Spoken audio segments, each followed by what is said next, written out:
script is also there in Spanish. As we turn now to, well, today's the birthday of Cesar Chavez, the legendary labor activist, civil rights leader, and founder of the first successful farm workers union. He would have been 81 years old today. Events are planned across the country to honor his life and legacy. Thousands marched in his memory over the weekend.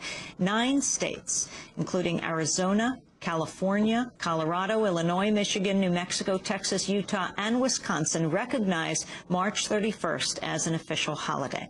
The man who led the nationwide nonviolent struggle for the rights and dignity of farm workers was born in Yuma, Arizona in 1927. His family became migrant farm workers after the Great Depression. He began his life as a community organizer in 1952 with the Community Service Organization, a Latino civil rights group. 10 years later, he founded the National Farm Workers Association, which would later become the United Farm Workers of America, led the union for the next 3 decades, and the strikes and boycotts he organized helped realize several important victories, including the 1975 California Agricultural Labor Relations Act to protect farm workers. This year also marks the 40th anniversary of Chavez's 25-day water-only fast in California at the height of the 5-year Great Strike and Boycott. It ended March 1968, just a few weeks before the assassination of one of Chavez's heroes, Dr. Martin Luther King, Jr. Cesar Chavez was fasting to recommit the farm workers movement to nonviolence. In a moment, I'll be joined by longtime labor activist Dolores Huerta. She co-founded the National Farm Workers Association with Chavez in 1962. But first, a clip of Cesar Chavez. He was speaking at the Commonwealth Club in San Francisco in November of 1984, a few months after he'd launched the third and longest Great Boycott. 21 years ago, this last September, on a lonely stretch of railroad track paralleling U.S. Highway 101 near Salinas, 32 Bracero farm workers lost their lives in a tragic accident. The Braceros had been imported from Mexico to work on California farms. They died when their bus, which was converted from a flatbed truck, drove in front of a freight train. Conversion of the bus had not been approved by any government agency. The driver had tunnel vision.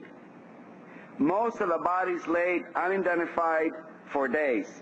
No one, including the grower who employed the workers, even knew their names. Today, thousands of farm workers live under savage conditions, beneath trees, and amid garbage and human excrement near tomato fields in San Diego County.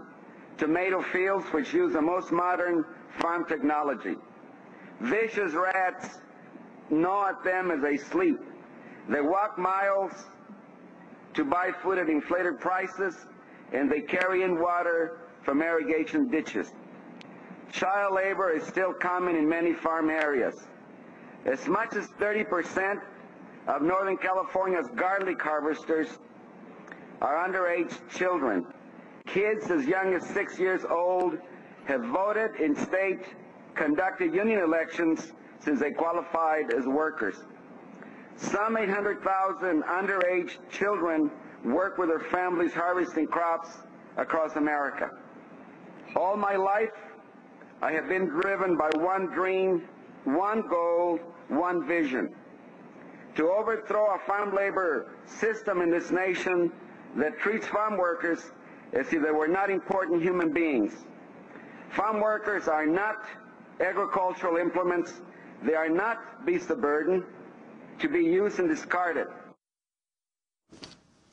Cesar Chavez speaking November 1984 at the Commonwealth Club in San Francisco. I'm joined now in Chicago by activist, co-founder of the United Farm Workers, longtime comrade of Cesar Chavez, Dolores Huerta. Welcome to Democracy Now!, Dolores. Hi, how you doing, Amy? It's good to have you with us. As you listen to Cesar Chavez, your thoughts? Well, we know that we still have a long way to go, that even though in California we were able to bring toilets into the fields and cold drinking water, rest periods, the right to organize, unemployment insurance, we know that in most of the United States of America, farm workers still do not have some of those basic social labor rights that other workers have. And so, but I really do believe at this point in time, it will be almost impossible to get those benefits on a state-by-state basis. I think we're going to have to wait till we get a new president, hopefully Hillary Clinton, so that we can start, making some of those, getting some of those laws on the national basis, like workers' compensation, where workers get injured in the field, that somebody will pay the disability for them, somebody will pay their doctor bill for them, and then, of course, the right to organize, which farm workers, of course, were left out of the national law back in 1935. Talk about the greatest obstacles to forming the union, to organizing back when, well, you founded it with Cesar Chavez. Well, it's always been the racism of the employers and the fact that they do not see the workers, as Cesar said in his talk to the Commonwealth Club, they do not see them as people. And as long as they don't see them as people, then they don't really feel that they have to have those rights.